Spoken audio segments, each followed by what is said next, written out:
Hi guys, গোডাউনে এসেছি। এখানে নিচে থেকে লোড করতে হয় খাবার। তা আমি এখন লোড করতেছি। আমার এক বন্ধু থাকে এখানে, তাকে বলছিলাম ক্যামেরা করতে, তাই সে আমাকে ক্যামেরা করে দিল। এভাবে মেহনত করে খেতে হয় আমাদেরকে। যদি ভালো লাগে একটু লাইক কমেন্ট শেয়ার করবেন।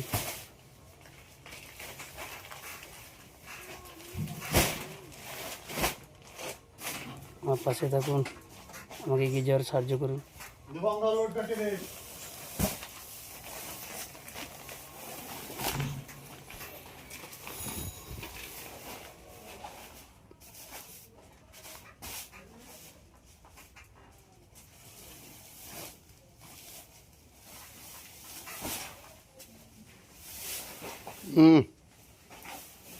ওই যে